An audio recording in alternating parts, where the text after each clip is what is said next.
Coming up in this edition of TV Black Box, it's a rumble in the jungle as some of TV's biggest brands go to war, but there can be only one winner.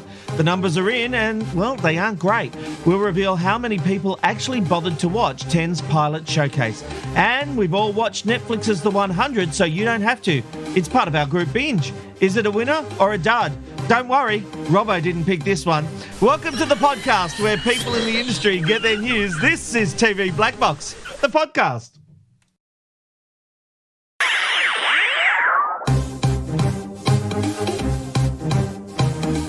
This is TV Black Box, bringing you the inside goss from the TV industry. Hello there, I'm Rob McKnight, and this is TV Black Box. You'll meet the panel in just a moment. But first, for 9 years, there were 3. But during this week in history, the Australian television landscape, well, it changed forever.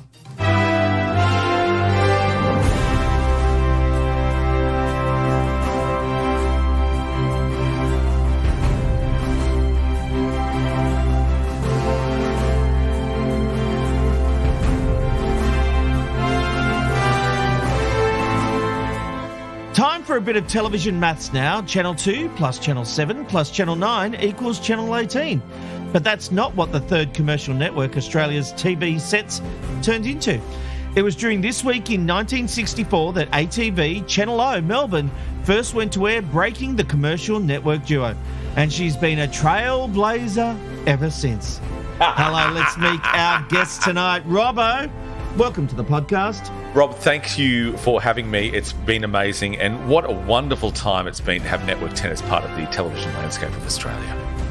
Well, you know what? Channel O to Channel 10, she's had a rocky relationship with the viewing public, but they seem to be falling back in love with her, so we shall watch this space. Matthew Simmons is a contributor to the TV Black Box. Hello, Matthew. Hello, thank you for inviting me again. Yeah, we'll see how you go this week and see if you get to come back. Fair enough. Philip Kosh, he's the writer to the magazines. You've seen his work in New Idea, Woman's Day and plenty more. Philip, he knows where the bodies are buried and he's not afraid to put that into print. Hello, Philip. Hi, Rob, and I'm pleased to learn that Channel 10's still airing, is it? Oh, There we wow, go. there you go. We've got some interesting information about their online activities in a moment. And he is the viewer's advocate. He stands up for the little man who can't stand up for himself when he wants to get the best on television. Hello, Mub. Happy birthday, Paramount Plus. Yes. Now, it is Paramount Plus's first birthday at time of recording. Do we know how many people are subscribed, Mulk? Is that information out there? I've been seeing a lot of articles today, but I haven't seen anything about subscription numbers. Yeah, look, 10 are keeping those numbers pretty close to their chest, understandably, though I have managed to get some information from someone close to 10. And as of yesterday, close of business yesterday, there's approximately 17 people that are subscribing. I'm one of them too. Oh, so am I. Half the podcast makes up half the audience. And Philip and I are one of them. And Matthew, three of them are on this podcast. We need a little hashtag there, may not be a true fact. And look, tonight we have some very special guests joining us. You might remember Kirsty Lee Akers, and together with her husband Jesse, they took home an incredible $301,000 on the block last year. That is life-changing. Still many fans thought they were robbed because they finished last with Mitch and Mark winning the series, boo, which was overshadowed by a cheating scandal and fireworks between the contestants. But guess what? Who cares? Because the only people we've invited onto the podcast are Kirsty and Jesse. The others haven't been here. Hello, That's team. right. Welcome to TV Black Box. Thanks for having us. guys. I got to tell you, it's been a lot of fun. Just before we were coming on, talking to you guys, I think this is going to be a hoot and a holler. So no pressure, but you better make this a good episode. Well, you said hoot and holler, so you had me right there. Oh, hello. And I misinformed you, Rob. They came second last. Is that right? Second last, that's right. Yeah, Ronnie and George have come last. Can we point that out? Oh. My bad. They really hated that. You know what, Kirsty, the other thing about you is that you are a music singer-songwriter. You actually performed at Tamworth last year at the Country Music Festival. Yeah, I've been performing my whole life, literally my whole life. And it was funny watching the block and seeing people's comments. A lot of people watching, would say things like, oh, she's just decided to start a music career and try and get famous on a renovation TV show. And I'm like, okay, yeah, I've only released 6 albums already so far, but radio, yeah. I thought a renovation show was the way to go to boost my music career. Kirsty, I've been lucky enough to perform at the Tamworth Country Music Festival as well. I wasn't in tune. I didn't know what to do, but I did sing Delta Dawn. Have you ever sung that song? Oh, everyone loves a bit of Delta Dawn, don't they? Yeah, I reckon that you could probably sing it in tune. I didn't sing it in tune. What were you doing at Tamworth? Trying to sing a country music song? Yeah, part of his illustrious TV career, Kirsty. Yeah, yeah. Jesse, I've got to ask you. Kirsty, she brings the knowledge, the looks, the singing to the relationship. What do you bring? I'm still not sure, mate, what I bring to the table here. I can lift heavy things. That's about it. He's got a massive penis, that's what I'll tell you. Well, wait. There we go. Weirdly, I was just going to go with Jesse take his shirt off, but... I think Jesse's also a music producer, aren't you, Jesse? I do some music videos, so it saves Kirsty a bit of money. I think that's why she keeps me hanging around. Yeah, well, show us your flute then, mate. You heard it here first. All right, it sounds like it's going to be a fun one. These are an interesting couple. All right, let's get into the news stories of the week. And this week has seen the dawn of a new ratings battle with some of Australia's biggest brands going up against each other. 7 brought back their once top rating, My Kitchen Rules. On 9, you had the long-running favourite, The Block. A 4th season of The Masked Singer premiered on Channel 10, and the ABC launched another season of Spicks and Specks. It's great to see new and upcoming programs on network television. Anyway, so who just swept the competition? We've got the numbers combining the metro, regional and BVOD markets. Out on top was a monumental 18th season of The Block with a total overnight audience of 1.345 million viewers. With The Masked Singer coded differently for the main show and the reveal, 10 snagged the 2nd and 4th spots with 809,000 for the reveal and 706,000 for the launch. MKR was in the middle of that in 3rd with an audience of 808,000. ABC didn't provide their BVOD or regional figures, so we only have the metro data, but Spicks and Specks was last in the metro overnights with only 449,000 viewers. As the week continued, though, there were some small changes in that lineup. Mark, help us make sense of these numbers. It would seem to me 9 have a winner here with The Block and MKR is struggling. Yes, Rob, absolutely. It's an interesting situation that we find ourselves in because 7 were betting really heavily on the Manu and Nigella-fronted MKR in the relaunch, the newly branded, all changed up thing to come hot out of the blocks, and for it to be somewhere between 2nd and 3rd in that kind of national picture that you were talking about, it is good but not great. When it's beaten by The Masked Singer and The Block is so far ahead of everything else, and that has remained consistent, I think it's going to be really interesting in nearly a week's time when we get the total figures, because the challenge is drama plays well in catch-up and reality, generally speaking, doesn't. There's just too much. If you've missed 4 episodes, you're not going to go back and try and, binge watch everything that happened on that show before. You might read recaps or you might do other things, but that doesn't bring the network any revenue. So 7 will be keen for MKR to lift, but I don't think it's going to lift anywhere near like they want it to. Of course, they're saying they're very happy with its outcome. It's interesting, Philip, that in the overnights, MKR was 3rd. Even when The Masked Singer wasn't on Wednesday night, MKR didn't lift that much. I got to be honest, when I was watching it, Nigella was there and she sounded old. She sounded like she was struggling, like, hello and welcome to My Kitchen Rules. Wow. And breaking news, Rob, she is old. Well, that's the thing, Mark. It was the first time I've ever Googled a celebrity's age. and to find out she was 62. And I also then found it interesting that other websites made a big deal of the fact she was 62 as well, because, I mean, her face doesn't look 62. Please don't get me wrong. But her voice does. It's lucky to be 12. Sorry, hold on. No, wait. Hold on for a minute. Okay, Robert. Are we going to all guess the ages of people who are on television? Because none of them will match up. So I don't know why we're having a go. I'm not having a go. It seems... No, I'm really not having a go. It just stood out to me that she seemed to be struggling to get her lines out. Seeing Nigella on the show was amazing, Robbo. It was amazing to see her there. Having said that, I got over it pretty quickly, and I actually didn't make it all the way through episode 1 of My Kitchen Rules.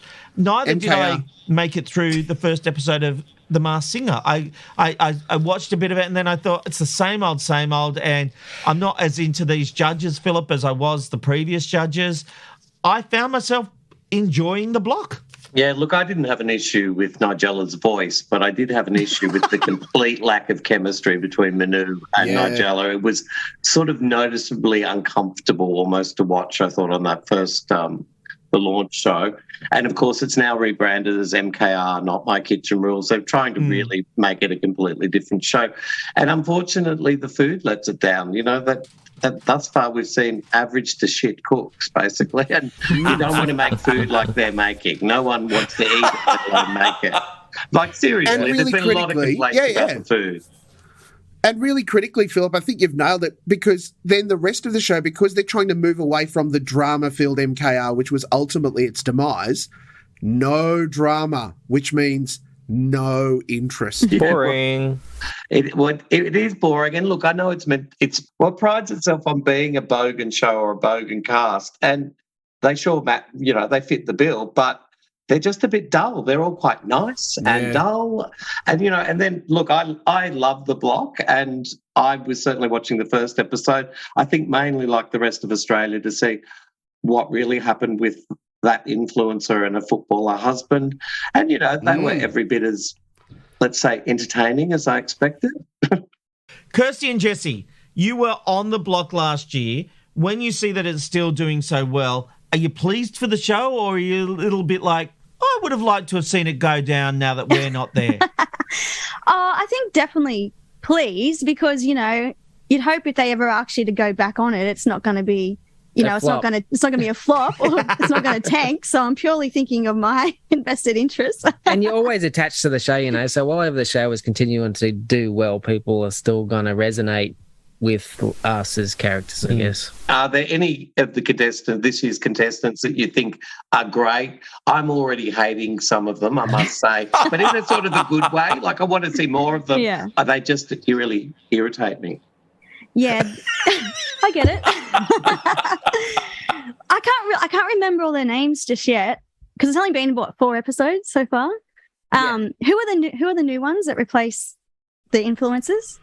Is it Rachel? Rachel and Joel came in as the new guys. Oh, no, Rachel and Ryan, I think it is. Rachel and Ryan. Elle and Joel were the... Joel was the one that went. Yeah. Sorry, so apologies, Rachel and Ryan, I think they're going to be ones to watch. And they seem like they genuinely, want to be there and want to work hard and, do all the work.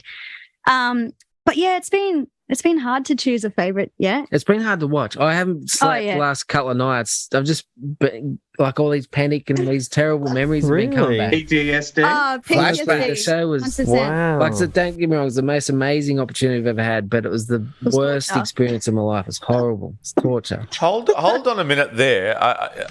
You made 300 grand. It can't be that bad. It took a few years off my life, man. I'm telling you just don't sleep for 3 months. And at what cost did they make $300,000? No, it is. It really big mission. It doesn't do it justice on TV. We would watch it and we would laugh at the contestants when they'd be crying over things like broken tiles and just things that don't seem very important. And it's not until you're in that pressure cooker and you haven't slept. Just no sleep. Yeah. You could do it with sleep, but if you're just averaging 3 hours a night for 3 months, your just body shuts down on you. You start to go brain. You start to lose. I was in a delirium by then. I just didn't even know. Yeah. Anyway, so What was the question? I still haven't slept for 3 days. He's back in it. Yeah, Jesse, at least you can walk away with it knowing that you've got a big penis. That's what we understand. That's right. Yeah. You're not going to put. You can't put this in here, surely. You got to cut this out. No, we'll cut around it. Please don't say you can't put it in. Just a big beat. Anyway, Rob, go ahead. All right. Well, just as the new shows premiered, there was some controversy about the use of an acknowledgement to country at the beginning of 2 of those programs. Indigenous leaders have blasted both The Block and The Masked Singer for using the gesture, labelling it as unnecessary and condescending. It's been something we've seen here before on Channel 10 shows and even Foxtel's Real Housewives of Melbourne. But an Indigenous elder, Ian Hunter, said the use of the acknowledgement should only be used where appropriate, such as a citizenship ceremony. He said when too many people use it lightly, it devalues their ceremonial programs. It's also been revealed that production staff and talent on The Block had undergone Indigenous cultural training in a bid to respect the land where the show's filming took place. Matthew, you and I were talking about this earlier, and you said, well, I'm not in a position to comment on this because I'm not an Indigenous Australian. And I've got to say, I don't think that is something that washes with me from the point of view that we are all viewers. We are watching TV. It is something that comes up on the screen. Now, I'm not here to comment on whether it's appropriate or not to people of Indigenous culture, but if we take that view that we can't comment on this because it's tied up to people of Indigenous Australians, then we can't comment on anything on TV because we're not programmers. You know, we're not the ones making the decisions. Things that get broadcast on television are up for discussion, no matter your ethnicity, whatever race you're from. You have a right to think, do I, as a viewer, want to see that? Yeah, for sure. I mean, we can't kid ourselves. The people that make these decisions to put these acknowledgement to countries on the program, while they might be advised by Indigenous Australians, they're coming from white network executives or production companies, or their executives. I guess my point is, I can't, like you're saying, we can't necessarily comment on why it matters or why it's important, because to me, it's not something that impacts me. But I do agree with you, Rob, that when it comes to making programming decisions, I think we should be able to talk about it, but without understanding the reasoning, because, you know, when making a show, you have to look at it from all angles and what works and what doesn't. So in that respect, I think we should look at it from that angle. But the actual acknowledgement to country itself, which is what this elder is talking about, it goes beyond just what we've seen on a television show. He is talking about the citizenship ceremony. So there's just a lot more involved. We should talk about it, what we see on TV, but definitely there's got to be a lot of haters who just see it and they go, and just bluff it off. And that's just, it doesn't necessarily affect you. So in that respect, I don't think we can comment on it. But definitely, when it comes to TV, for sure. Kirsty, I'm almost loath to say this, but you are an Indigenous Australian. Yeah. And to be honest, I don't want to say you have to comment on this because you are an Indigenous Australian, you know, but I will come to you for your take. I've got to be honest, from my point of view, as soon as I saw it on The Block and The Masked Singer, I went, for God's sake. You know, I did. I went, they're having a wank, because to me, I think most Australians believe in equal opportunity. Yes, there are racists, we know that, but they're the minority. I think on the whole. Yeah. I think most Australians believe in equality. What they don't believe in is just having stuff like this wokeness shoved down their throat constantly. That's what it does feel like that. I am a proud Wanneroo woman, and I don't speak for all Indigenous Australians. No, of course. No one from any culture speaks for their entire culture. Right. But personally, I feel like it is getting to a point where it feels like it's just getting overused so much. It's actually losing some of its sacredness. I attended an event recently that I performed on, and every single person it was an awards ceremony, every single person that got up and spoke, they started out with the acknowledgement of country, and it just got over the top. It was like, okay, I feel like we should do it at the beginning of the ceremony. That's fine, but I don't feel like 10 different speakers getting up. Because then when I got up, I was like, oh, shit, do I have to do this too now? Like, if I don't, I'm going to look bad. Like, you know, where do you stop it? And I was reading today, even Coles now, they're printing it on their receipts. And it's just like, I don't know, it's starting to lose a bit of that sacredness. And I feel like... Specialness. Yeah, yes, that's right. Sacredness is a great word. Yeah. If it's at the Logies, I'm all for it. We did the TV Black Box Awards and we did an acknowledgement of country before it. And the reason I did that is because we had someone who was able to do that, who was representative. I felt the TV Black Box in my head was a big award ceremony, so it felt like a special event. But I think putting it at the front of a reality TV show is not a special event and doesn't warrant it. Yeah, well, even if they want to do it on the first episode, that's great, I guess. But I don't think it needs to be something that's on, every episode of something. See, I'm not even with you there. I'm just I feel like people are so politically correct these days. They're kind of like, problem. You're damned if you do, you're damned if you don't. And they're, But you know what, to me, and it just seems like a whole bunch of white people having a wank saying, "Oh, aren't we inclusive? Aren't we wonderful?" Well, that's what. Sorry, can I just say something here? I think that I think it's important to have that. I think it's important that we're doing that.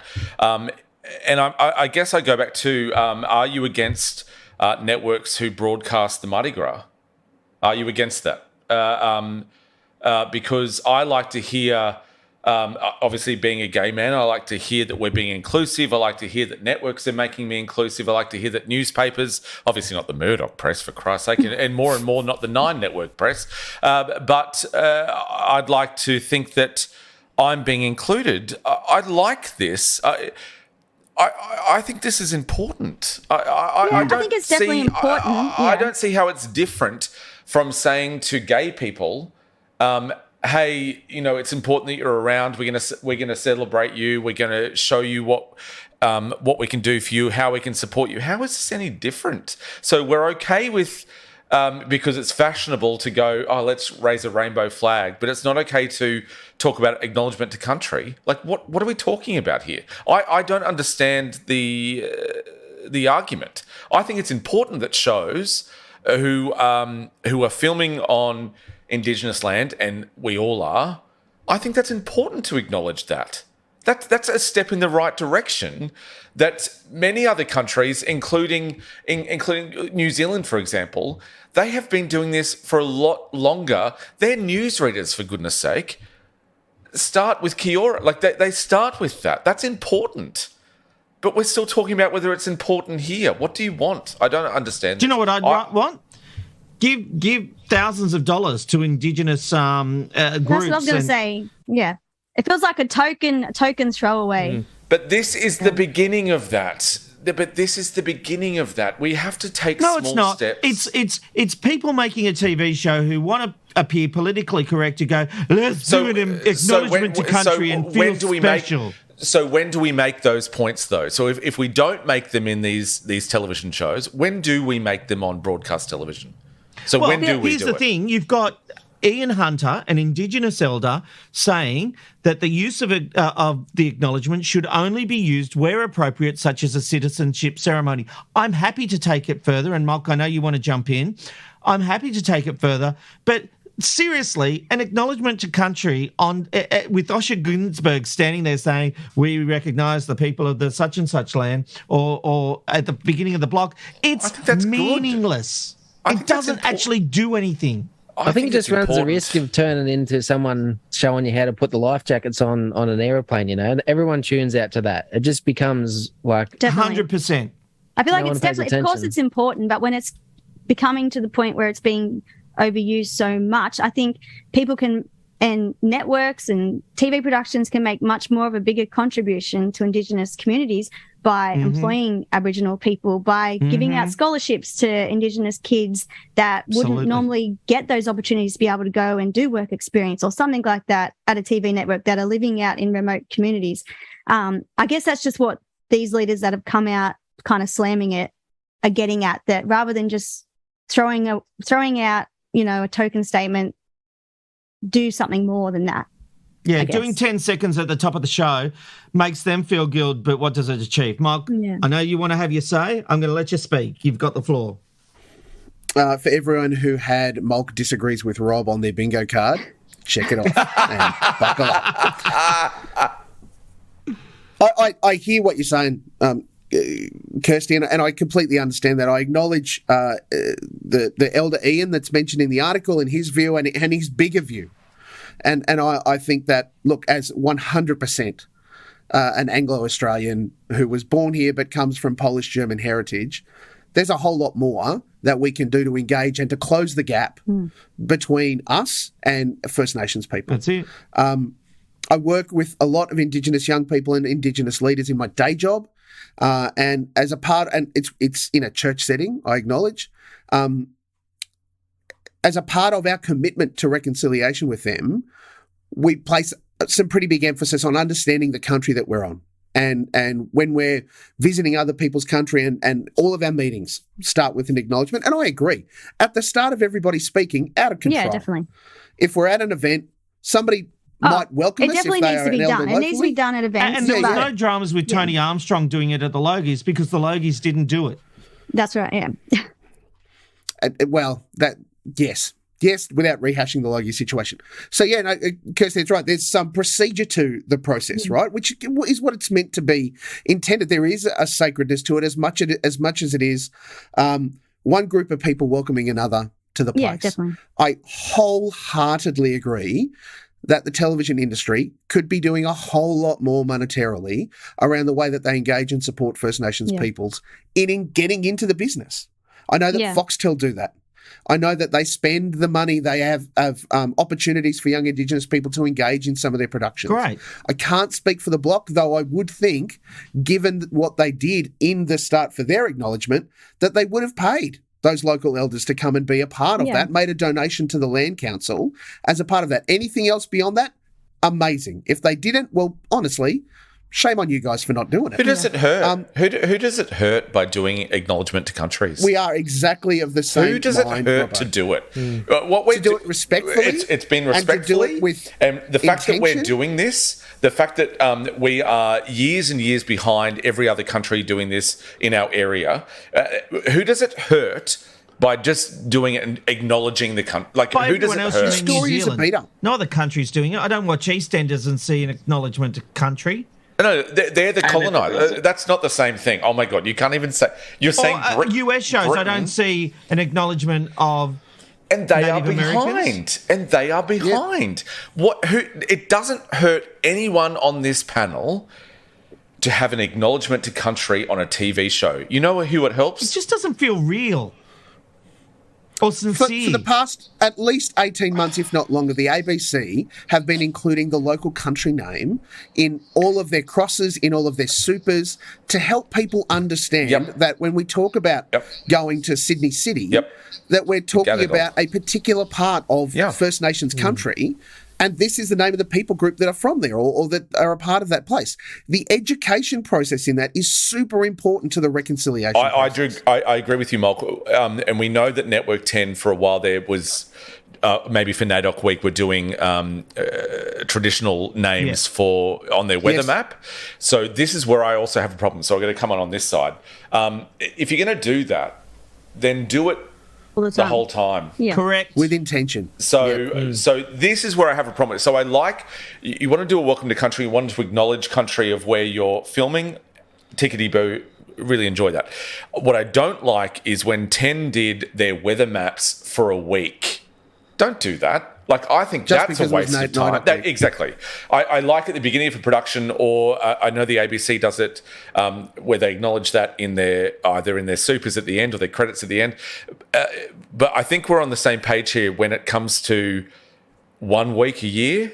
We're going to put the traditional name. Piss off. Like, but I want to know what you think. Kirsty, I think that's.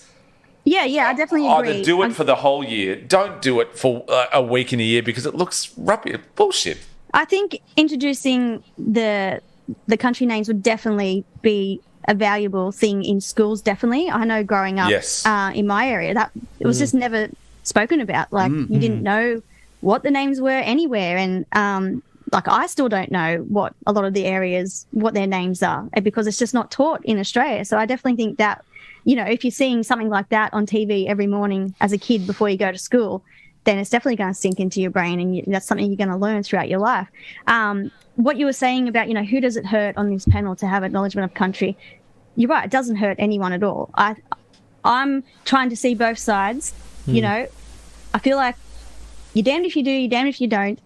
You want to try and, bridge this gap.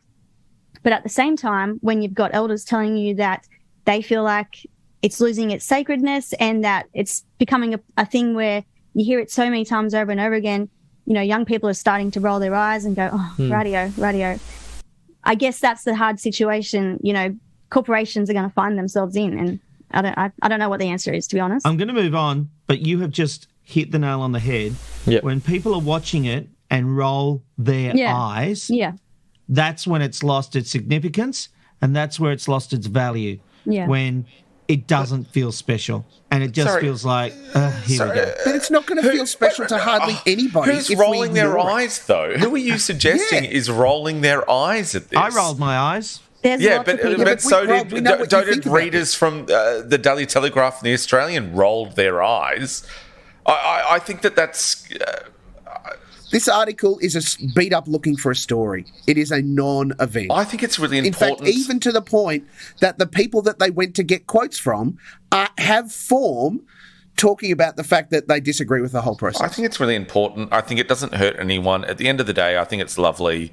And I think that anyone who rolls their eyes or has a problem with it, they've got to go into the room of mirrors and have a bloody good hard look at themselves. Well, I'll do that, Robbo, but I might get a bit excited.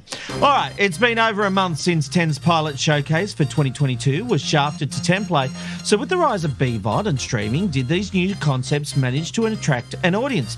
Well, TV Black Box brought you the exclusive figures during the week, and this is where they all stood as of August 3rd.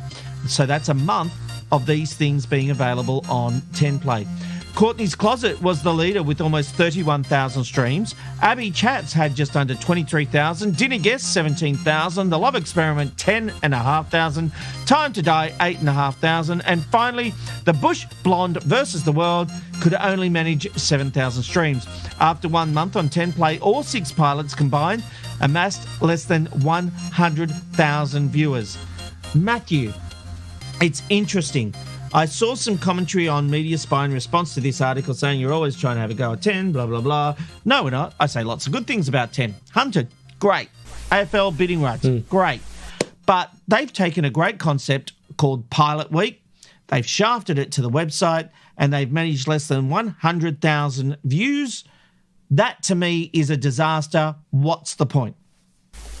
Exactly. I think you've summed it up. And, 10 does a lot of great things. I think we're all critical where we need to be and then giving praise where we need to be. And 10, I think 10's probably the channel I watch the most. So, great. But you're the one. Hold on. You're the one. Oh, yay. Bev, big boss Bev. This is the guy who's watching everyone. Come on, Bev. Yeah. Come here. Let's have a chat. I just think... We're really taking Aaron's mantle here. When you've got Pilot, as you said, it's such a great concept, and it brought so much attention and intrigue when it started. And yes, I don't think any of those shows are around anymore, but it was just the fact that you could sample it, and you had Kyle Sandilands with that stupid show, and Roxy with that stupid show, but... At the end of the day, if you're going to put it on your streaming platform and you already know that your audience isn't Netflix big, then what's the point? You're devaluing what the actual concept is. Pilot Week. Pilots, for commercial television, you don't watch pilots on a streaming platform. You watch it at 7:30 at night and they try it like Hunted and it either goes gangbusters or it flops and it doesn't come back. That's when you watch a pilot. You don't usually we don't get to see pilots, but that was the whole thing that was brilliant about this concept is you did get to see the pilots. Right. Well, I live in the days of, the first episode's always called Pilot. So I guess that's just what I'm thinking of. Good point. Mom. Yeah, first episode then. Pilot Week for the first week was this big event where you had all the stars come together. It was an event where, obviously network shows like Studio 10 News. What's that bloody show that no one watches? What's that? Studio 10. The Project. The 7 p.m. Project. Where everyone came together. It was this big event and I worked there on that year and it was this huge thing that mattered just don't do it anymore. If you're not going to treat it with respect, just don't do it anymore. Like, we were looking here for caterpillars to become butterflies.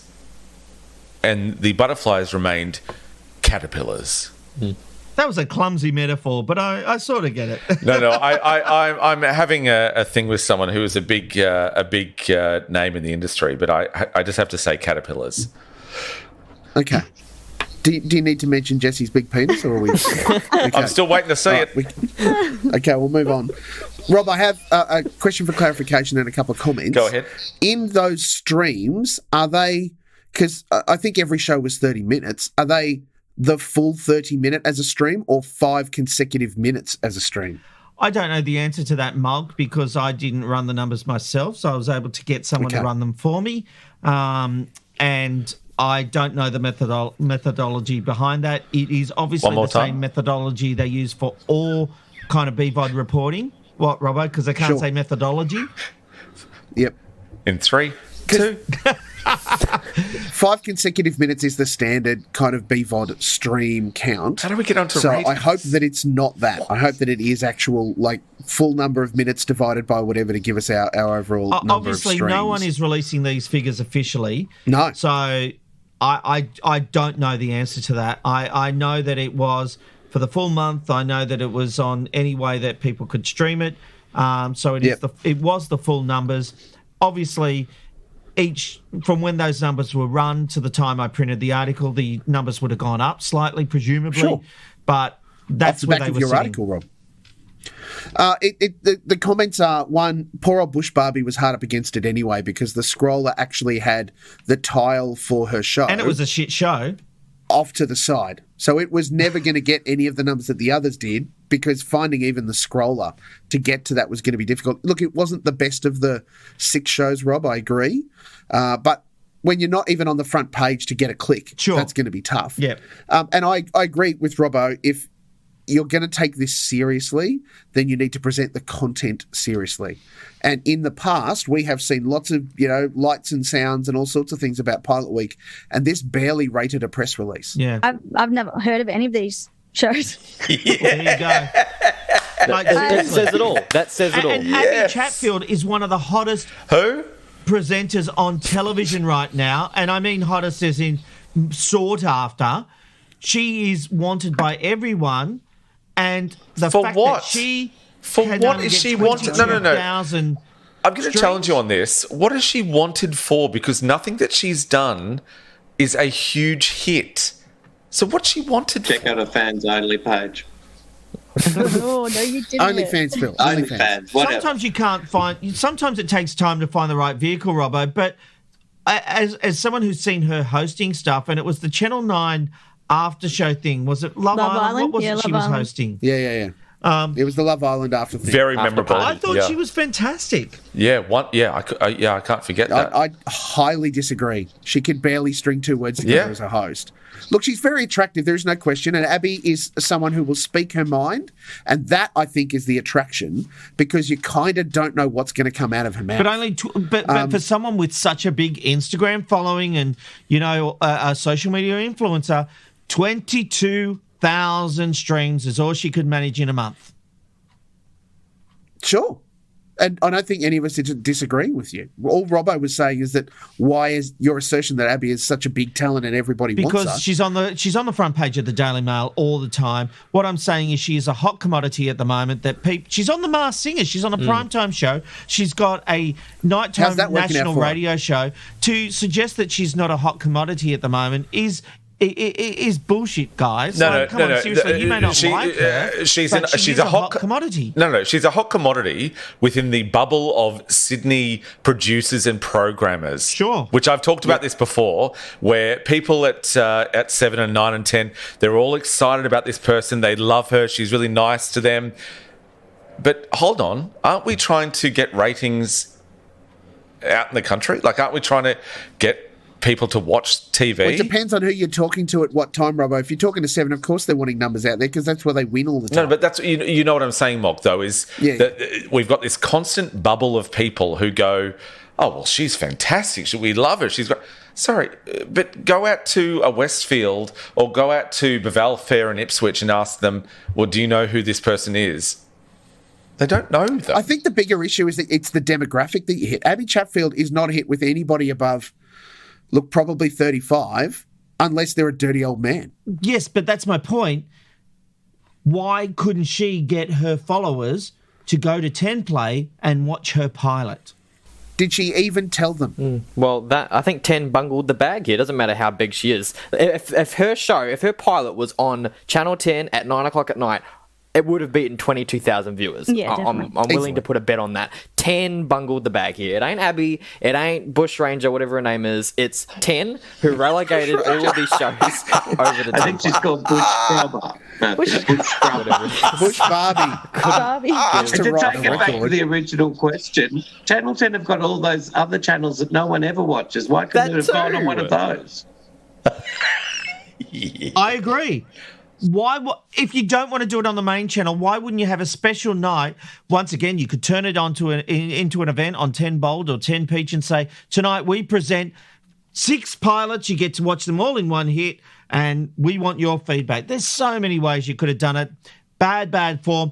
And a killer, because it sounds to me like all the production companies put their own money into these pilots. So will they want to do it again when you're only getting a return on investment of 30,000 views and you're not getting a show? No. Exactly. No. All right, still to come, baby news, appointments, and we farewell some TV icons. Plus, we'll find out what everyone's been watching when we head into the TV binge box. It's now time for Hatches and Dispatches. Gareth Parker has been appointed the big boss of 9 News Perth. The host of 6PR's breakfast show is hanging up his mic in the coming months, with a replacement host yet to be announced. The Great Australian Bake Off is returning next year with a whole new look. Maggie Beer and Matt Moran have stepped down as judges, and Foxtel are wiping the slate clean, with Mel Buttle and Claire Hooper also out of a hosting gig. No. Their replacements are due to be announced in the coming weeks. I didn't know we were doing live reactions. After a journalism career boasting more than 20 years and multiple awards, senior correspondent Amelia Adams is joining the 60 Minutes team as a full-time reporter later this year. Her previous work includes reporting from the US Capitol during the January 6th insurrection and filing from war zones in Ukraine and Iraq, and I adore and love this woman. I worked with her a little bit of time at Network 10. She's wonderful. In sad news this week, former ABC journalist and broadcaster John Tingle died aged 90.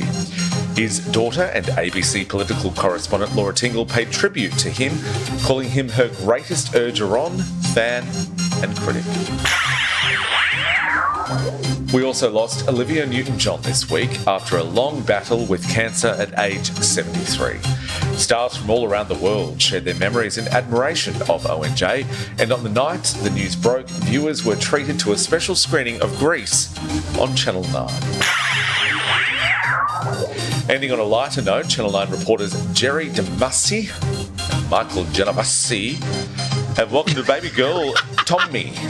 They shared the news on Instagram with a series of photos, calling it the best day of their lives. And that is this week's Hatches and Dispatches. I've got to say a big congratulations to Michael Genovese, who, with his bub, I know he's a big listener of the podcast, Channel 9's US correspondent. Congratulations to you and your lovely wife from everyone here at TV Black Box. Okay, now it's time to open the TV Binge Box, where we find out what everyone's been watching this week. In a moment, we're going to talk about the 100 as chosen by Matthew Simmons. But first, let's find out what everyone's been watching. Philip, what have you been watching? Well, after Matthew forced me to get Netflix back on 2 weeks after getting it cut off, I would have given you my password, Phil. I watched The Grey Man, which there's been a lot of chatter about. What's that like? It's shit. Well, no. It's not. No, it's not shit. But it cost $280 million to make. Holy shit! Oh my god! $280 million. It's got Ryan Gosling, Chris Evans. And who was the best boy on that one, Philip? I'm not even sure what that means. Rob. Oh, I should. Who was the second assistant director? Oh, right. You want to know who did the flowers? I'm just mentioning two very big Hollywood names because that's the reason most people would check this film out. Anyhow, it's just bog average, not very exciting, big clumsy, so I wouldn't recommend it. But I would recommend The Equalizer, which is this TV series starring Queen Latifah on 9 Now. You have to be up late at 11 o'clock or do it on So you're the catch-up. one that's watching it. Oh, my God. That used to be the Edward Woodward show. I love this show. I hated that show so much, and my dad had this thing where he wouldn't watch people who had died, so I told him Edward Woodward died, and then he stopped watching The Equalizer because he just wouldn't watch it anymore. So I actually lied to him years before Edward Woodward finally died. Anyway, You're a lot older than me. Who the hell's Edward Woodward? I know Edward Woodward? I know the movies. No. The Equalizer was a British TV show. Yeah, with Edward Woodward. I'm sure that's what his name was. Okay. There you go. Matthew, what have you been watching? Continuing with the 100, which we'll talk about in a minute. Sorry. When someone says that title, I have to... Sorry, go on, Matthew. The two shows I've been watching, I've mentioned this one a couple of times in the pod in the last year, and I always say that I'm watching it again so I can catch up for the finale. This time I'm actually doing it, because I kind of only used to do one episode and then would forget about it. But this time, Walking Dead. The Walking Dead, they've got 8 episodes left to air later this year. I'm still in season 10, and I've made it through about 5, catching up on Binge and Foxtel. So I can get there for the finale, Mulg. We're not going to wait for you, mate. I don't want to be spoiled. I'll be there. I'm on track now. Absolutely. The other one I watched, it was one that I didn't pick. It was the partner's decision, but Pretty Little Liars: Original Sin. It's the spin-off. I watched the first one, like the original Pretty Little Liars, which I didn't like. I don't know why I even agreed to watch this one. Not great. Didn't love it. So if you do... I don't know what's wrong with you. Wow. That was cold. All right, Kirsty and Jesse, you get 2 shows. Are you doing one each, or have you got a combo?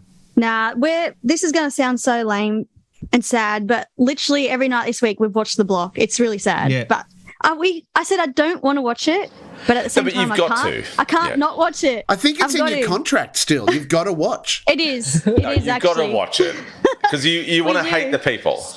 Definitely. But I get so frustrated watching it. I spend most of the time yelling at the TV just over, Keith irritates the shit out of me every time he comes on the screen. Bad memories. Every time he comes on the screen. I cannot imagine why. So I've been watching that this week, and what's the other show we watched last night? There's this documentary on Netflix, and it kind of sucks you in. We're only halfway through. It's called I Just Killed My Dad. Is that what it's called? Killed my father. I just killed my. No, I think it's I Just Killed My Dad. Something like that. And it's really interesting. It's very interesting. It sucks you in. I wouldn't say it sucks you in as much as How to Make a Murderer. That really sucked us in back when that first came out. But this one, you just want to see, why did this 17-year-old kid murder his dad? He's got no emotion at all. Like he literally no emotion. So we're going to finish. I think we'll finish watching that tonight. Fabulous. I also have been watching The Block. I've been watching the preview episodes, and I've seen Sunday's bathroom reveal, and I've got to tell you, it's fabulous. And there's Didn't we draw a line to say you can't talk about previews, Rob? No, we said you can. We said you can if it's close to a TX. So out of touch with the Australian public.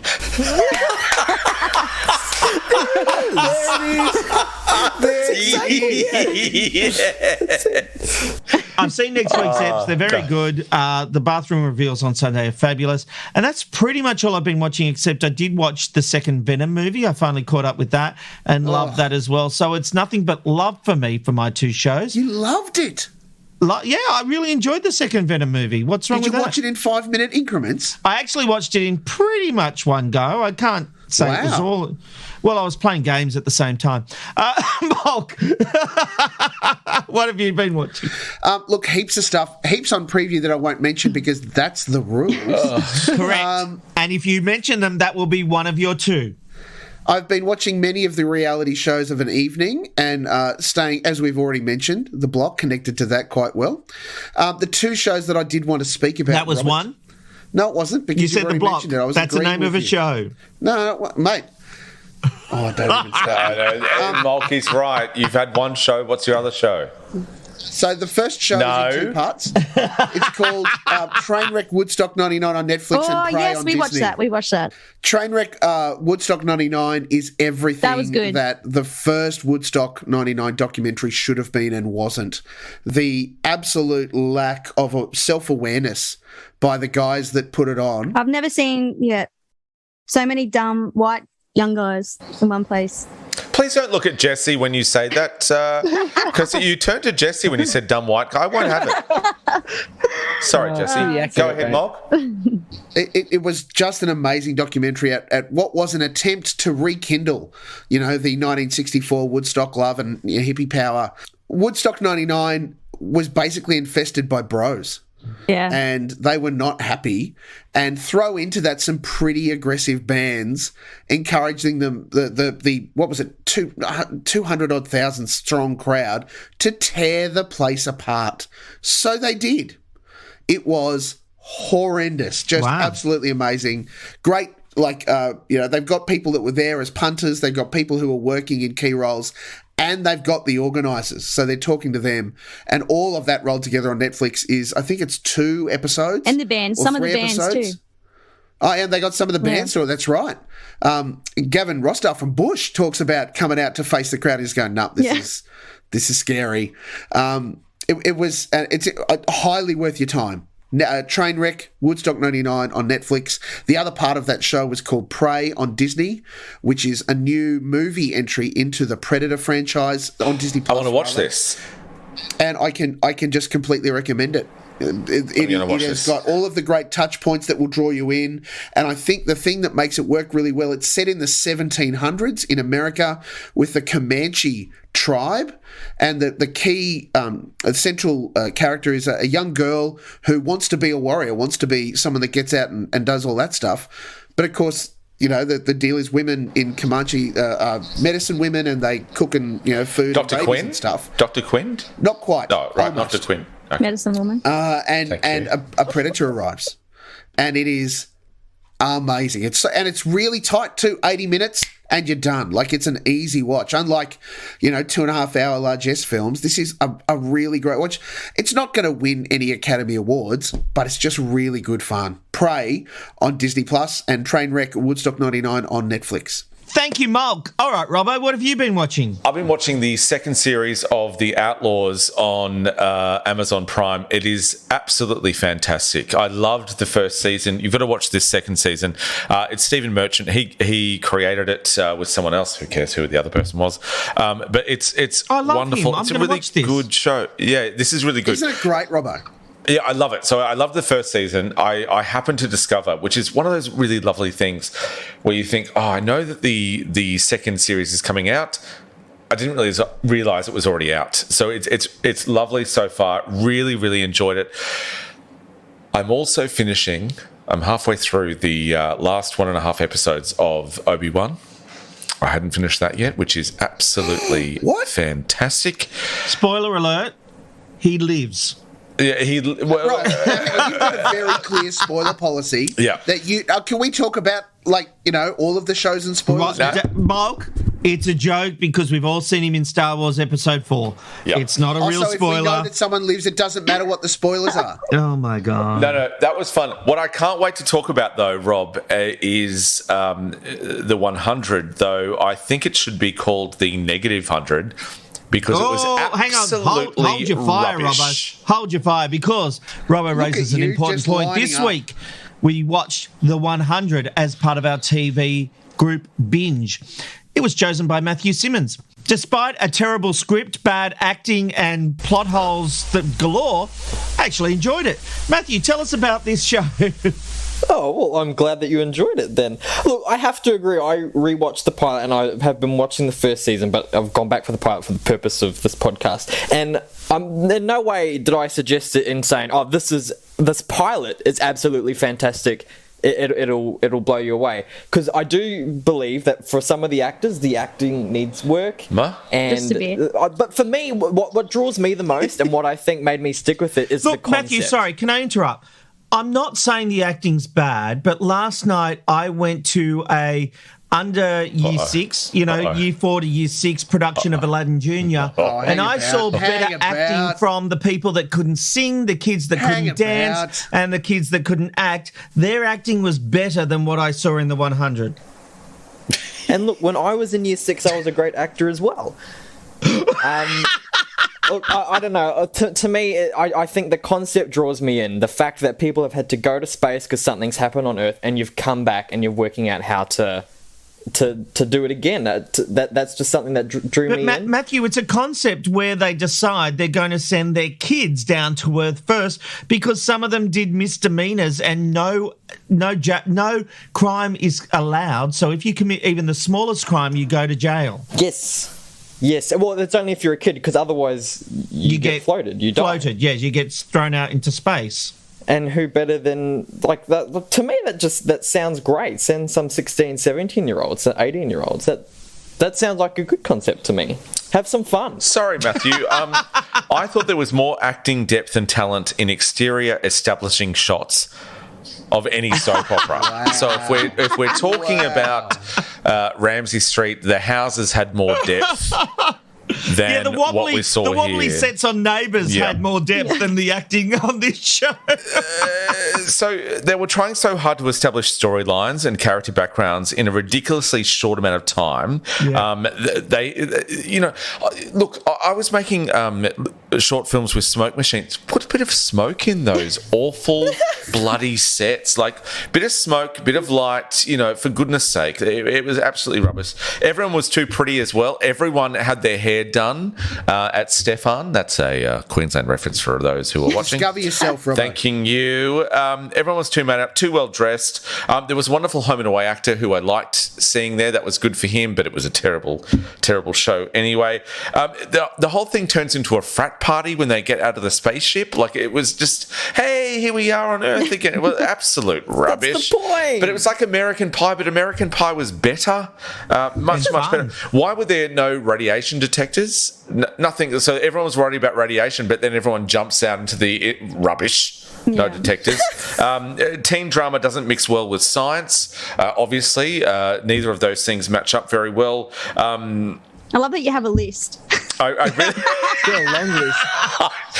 I really do. I've got to tell you, Kirsty, I have never seen Robbo do as much prep for anything in his television career like he has for the review of this show. That's how much I hated it. I haven't disagreed with anything you said, mate. It was dog shit. Thank you. It was dog shit. Yeah. Oh, it felt like when we were watching it, a bunch of old people sat in a room and said, yeah, this is what the cool kids are saying.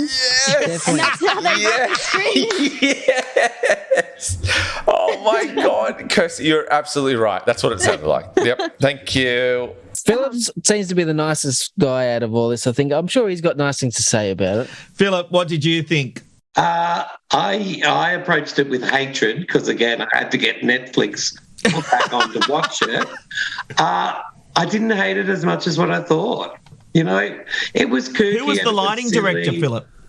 Oh, fuck. I'm not sure, Rob. I haven't really drilled down into this show, but I will watch episode 2. Oh, I've achieved my goal. All right, Mog, what about you? Matthew, you're not going to find any love here, mate.